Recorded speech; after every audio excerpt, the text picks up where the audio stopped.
Good evening dear friend, followers and viewers. હું અલ્પેશ કારિયા આજે એક મહાન વિભૂતિની વાત લઈને ફરી આપની સમક્ષ હાજર થયો છું.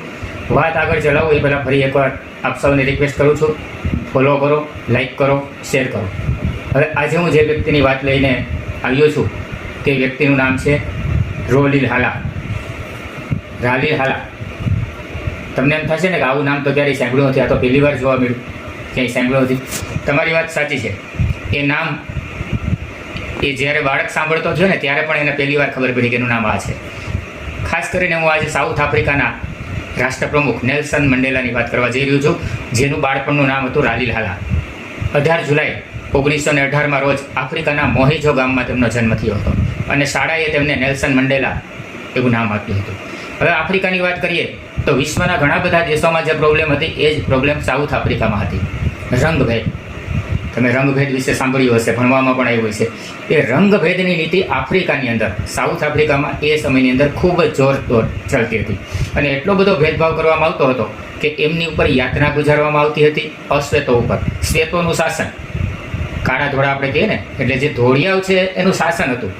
કાળિયાઓ છે એ પાછા વોટિંગની દ્રષ્ટિએ જો તો 3/4 એટલે કે બહુમતી એ લોકોની હોવા છતાંય એમની ઉપર યાતના ગુજારવામાં આવતી હતી, એમને પીડાઓ સહન કરવી પડતી હતી, એમને એમના અધિકારોથી વંચિત પણ રહેવું પડતું હતું.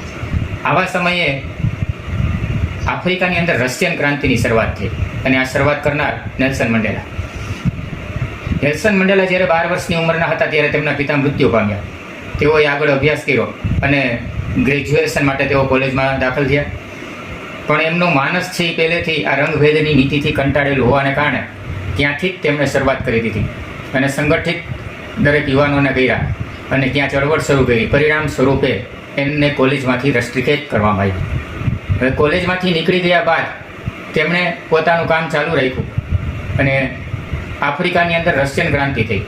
રશિયન ક્રાંતિ થઈ બાદ તેમને ઘણા બધા કડવા અનુભવો થયા, ઘણો બધો તેમણે સંઘર્ષ કર્યો અને પછી 1944માં આફ્રિકન નેશનલ કોંગ્રેસમાં તેઓ જોડાયા અને 1946માં આફ્રિકન નેશનલ કોંગ્રેસના તેઓ સચિવ બન્યા. અને આજે ક્રાંતિની જે ચળવળ ચલાવતા હતા એના પરિણામ સ્વરૂપે 1961માં દેશદ્રોહનો કેસ તેમના ઉપર ચલાવવામાં આવ્યો. તેમને જેલમાં નાખવામાં આવ્યા.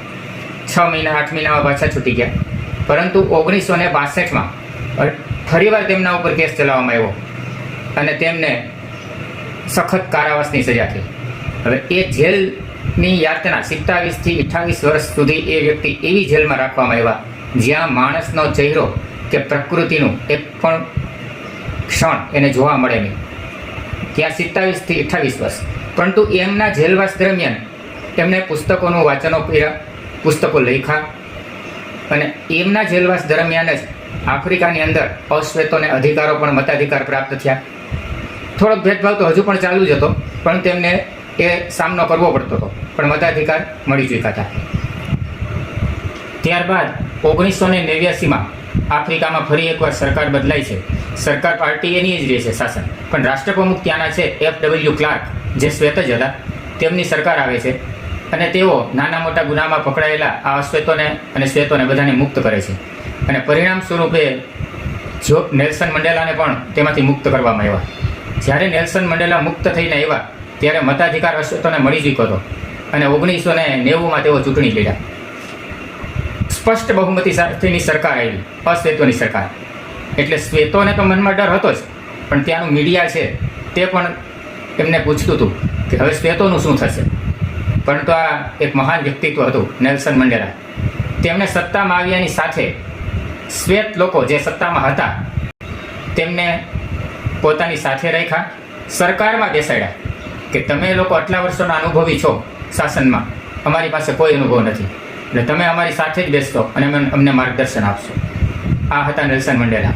નેલ્સન મંડેલાએ એ સમયની અંદર ઘણા બધા સુધારા કર્યા, નિયમો કાયદાઓ બધામાં. પણ એક કામ એણે એ કર્યું કે શ્વેત અશ્વેત રંગભેદ દૂર કરવા માટેનું મોટામાં મોટું પગલું એમણે એ ભર્યું કે શ્વેત હોય કે અશ્વેત, તમામ અધિકારો અને ફરજો સમગ્ર દેશ માટે સમાન રહેશે. અહિંસા અને પ્રેમના સમર્થક હતા અને તેમના ગુરુ કહીએ તો ગુરુ જેમનાથી તે ખૂબ જ પ્રભાવિત હતા એ હતા મહાત્મા ગાંધીજી. ગાંધીજી તેમના પ્રેરણા સ્ત્રોત હતા અને ભારત રત્ન એવોર્ડ તેમને આપવામાં આવેલો નેલ્સન મંડેલાને હવે ભારત રત્ન એવોર્ડ ભારત સિવાયની બહારની વ્યક્તિને કોઈને આપવામાં આવ્યો હોય તેવા બે જ વ્યક્તિ છે, એક મધર ટેરેસા અને એક નેલ્સન મંડેલા. એ નેલ્સન મંડેલાને ભારત રત્ન એવોર્ડ મળ્યો અને ત્યારબાદ નોબેલ પુરસ્કાર જે શાંતિ માટેનો છે તે પણ તેમને આપવામાં આવ્યો. 1990 થી 1994 દરમિયાન તે ત્યાંના રાષ્ટ્રપ્રમુખ રહ્યા અને 95 વર્ષની વયે 90 વર્ષે તેઓ રાષ્ટ્રપતિ બન્યા હતા. આ પણ એક તેમની પાસેથી શીખવા જેવું છે. અને 95 વર્ષની ઉંમરે તેમનું અવસાન થયું. તેમના પુસ્તકો પ્રકાશિત થયા. આજે પણ તેમના પુસ્તકો છે એ વિશ્વભરમાં વચાય છે. અને નેલ્સન મંડેલા જે છે તેમને અશ્વેતની જે ક્રાંતિ હતી, રશિયન ક્રાંતિ, તેના પ્રણેતા માનવામાં આવે છે.